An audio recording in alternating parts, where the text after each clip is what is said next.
Welcome to WION Podcast, where we explore fascinating stories and ideas from various fields. In this episode, we explore how malaria parasites evade detection, raising concerns. Malaria is still a deadly disease in many parts of the world. It claims more lives in poorer continents like Africa, where even basic medical facilities are not available in many countries. As per World Health Organization, WHO, more than 40,000 deaths were recorded across the world due to malaria in the year 2019 alone. Now it appears that the primary parasite responsible for the disease, Plasmodium falciparum, is able to mutate to avoid common ways of detection we use. A study by an immunologist at Ethiopian Public Health Institute has shed more light on this. Sindhu Faleke, the immunologist, says that about 10% of malaria cases escape detection around Ethiopia's border region because of at least one mutation. This is allowing the parasite to evade rapid diagnostic testing, RDT. Ability to hide from the testing may give the parasite an extra advantage to spread more. The parasite Plasmodium falciparum infests human blood cells to clone itself. These cells then burst, which sends a flood of parasites within the body. This causes waves of fever and other symptoms. For their study, Faleke and his colleagues studied blood samples of over 12,500 patients along Ethiopian borders with Eritrea and Sudan. They found that a false negative had been reported in about 10% of the cases. And for now, we shift focus to the other stories that we're tracking. A moderate earthquake jolted Peru's central Pacific coast on Sunday that claimed one life and sparked panic in the capital city. Details coming in that the 6.1 magnitude quake struck at 11:35 a.m. local time in the Pacific Ocean, with its epicenter located 23 kilometers southwest of Callao, which is a major port city just 14 kilometers from Lima. While authorities have confirmed that there was no tsunami threat, the tremor triggered fear and chaos across the region. A major football match in Lima was abruptly suspended, and a mass being held at the capital's cathedral, officiated by Archbishop, was halted as worshippers fled in alarm. Those who are at the beach can calmly spend the day there. There is no tsunami, and if you want to leave, please do so calmly. But the alert is that there is no tsunami on the Lima coast. Peru, perched along the volatile ring of fire, is no stranger to seismic activity. The country registers at least 100 detectable quakes every year. The fresh tremor, though moderate, is a stark reminder of Peru's seismic vulnerability. It was in 2021 that a 7.5 magnitude earthquake struck the Amazon region, injuring 12 people and destroying more than 70 houses. The deadliest in recent memory remains the 1970 Ancash quake, which claimed an estimated 67,000 lives. As aftershocks ripple through the region and emergency services remain on alert, Peruvians are once again reminded of nature's unpredictable power.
Digital आने पर थोड़ा शुरू हो गया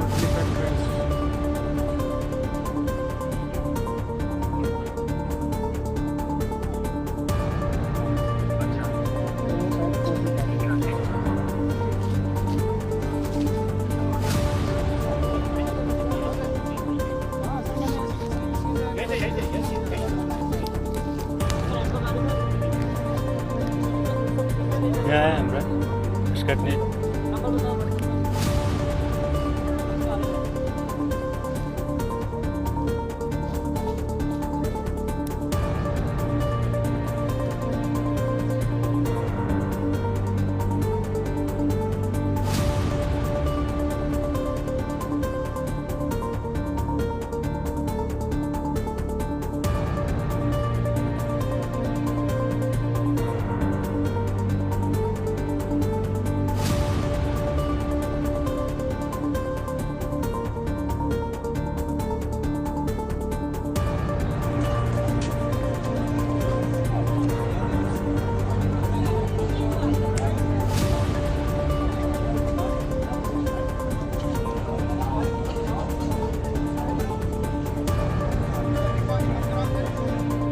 helicopter crash हो गया भाई बड़ासू में।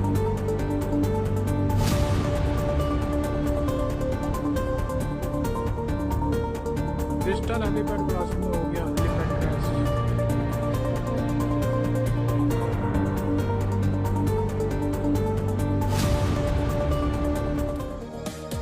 Thanks for staying tuned to Beyond. I'm Samiksha Srivastava, tracking all the developments from Israel and Iran. First up, the top headlines.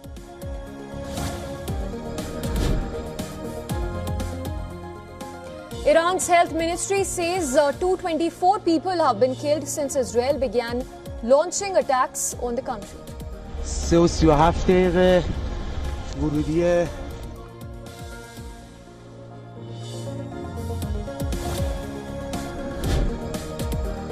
Cars ablaze and buildings on fire as paramedics and emergency teams rush to the site of Iranian missile attack site in Israel's Haifa city.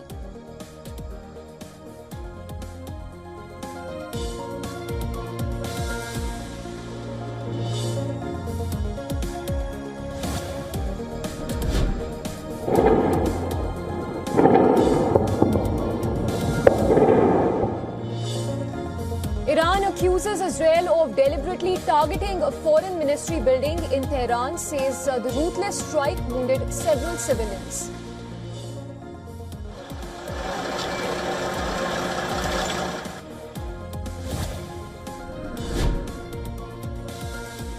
An Israeli strike killed the intel chief of Iran's Revolutionary Guards, Mohammad Kazemi, along with 2 other officers.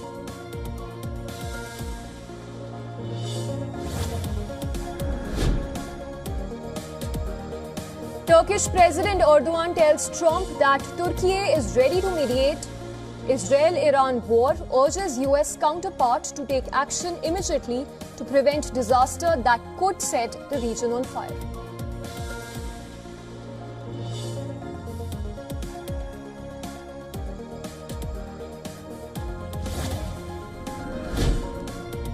On a visit to Cyprus, Prime Minister Modi holds business event with President. Focus on new areas of collaboration, including digital payments and shipping. This is the first leg of Prime Minister Modi's 3-nation tour.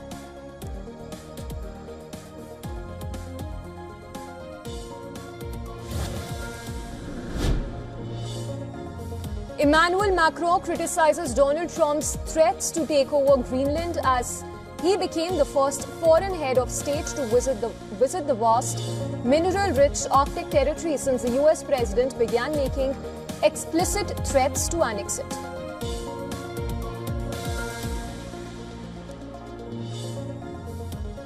Israel's Defence Force has announced it is attacking Iranian missile launch sites. That is among a number of reported Israeli strikes in retaliation for a deadly 24 hours of attacks from Iran. Live now to Washington correspondent Lauren Tomazi for the very latest. Lauren, it looks like another tense night ahead. Jane, it is a rapidly spiralling situation in the Middle East, and in just the past little while now we have the Israeli home front warning people there to stay close to shelter as it heads into the evening, warning that there may be another strike incoming. We have just learnt that the Swiss embassy in Tehran is closing down temporarily. It is the embassy that is responsible for frequently passing messaging between the United States and Iran.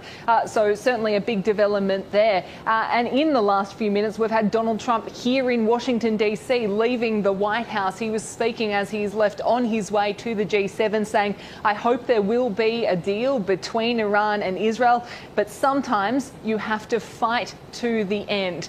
That messaging coming from the US president after he has said there is a possibility that the US could become involved in this conflict right now. The US standing back, but certainly the Pentagon is moving to increase the force posture of the United States in the Middle East. There are warships moving into that region right now, and US assets are being amplified over that region. This was meant to be a day that there was fresh nuclear talks between the US and Iran. Those have been cancelled in the wake of this escalating situation, Jane. Is certainly a tense time in that region, and the US president now on his way to Canada for the G7, where that summit is now overshadowed by this conflict. OK, Lauren, thank you. The latest from the White House on the Iran-Israel situation. ABC's senior White House correspondent Selena Wang joins us from the White House with the latest. Good morning to you, Selena. Good morning, Janae. The president said overnight that the U.S. had nothing to do with the attack on Iran and delivered this stark warning, posting on social media, if we are attacked in any way, shape or form by Iran, the full strength and might of the U.S. armed forces will come down on you at levels never seen before. However, we can easily get a deal done between Iran and Israel and end this bloody conflict. And Janae, this comes as U.S. officials have made clear that America isn't involved militarily in the Israeli attacks, but is helping to defend Israel and has shifted military resources to the region. And later today, President Trump leaves for Canada for the G7 as the world is on edge. And ahead of this summit, the president has been holding calls with world leaders, including with Russia's Vladimir Putin. Trump said yesterday that Putin called him to wish him a happy birthday and to talk about Middle East tensions. According to Russian state media, Putin offered to mediate between Iran and Israel. For weeks now, Trump has been trying to negotiate a nuclear deal with Iran and saying shortly before the original attacks began that the countries were close to a deal. In fact, today, the president's special envoy was scheduled to be in Oman meeting with Iranian officials for another round of negotiations, but Iran has called those plans off. With all right, Selena Wang for us. Was there an Israeli plot to kill Iran's Supreme Leader Khamenei? Well, Israel is staying silent. Israel Prime Minister Netanyahu has deflected reports that suggested Iran's Supreme Leader was in Israel's crosshairs. When pressed during a Fox News interview about Reuters' story that claimed that President Trump vetoed an Israeli plan to assassinate Khamenei, Netanyahu responded, and I quote, that there are so many false reports of conversations that never happened, and I'm not going to get into that, unquote. Actually, there's so many false reports of conversations that never happened, and I'm not going to get into that. But I can tell you, I think that we do what we need to do. We'll do what we need to do. And I think the United States knows what is good for the United States, and I'm just not going to get it. While Netanyahu isn't commenting, a day earlier, a top Israeli official was quoted as saying by Wall Street Journal that killing the Supreme Leader was not off limits. Now, Netanyahu's remarks come after two senior US officials said that Israel had spotted a credible opportunity to eliminate Khamenei in recent days, but Trump blocked the move. It remains unclear whether Trump communicated the veto directly, although he has been in frequent contact with Netanyahu. Trump continues to advocate for resumption and even suggested a US brokered deal between Israel and Iran could be possible.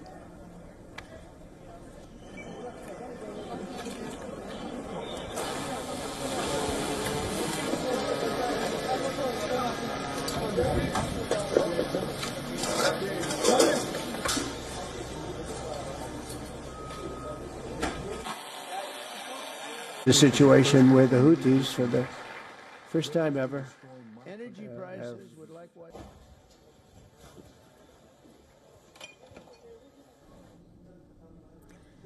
While Trump also issued warnings to Iran not to target US interests in West Asia, he described the US role as limited. He said we had nothing to do with the attack on Iran. He even said, despite saying that Israel was not using American munitions, Iran has blamed Washington for empowering Israel's deep arsenal and promised to retaliate accordingly.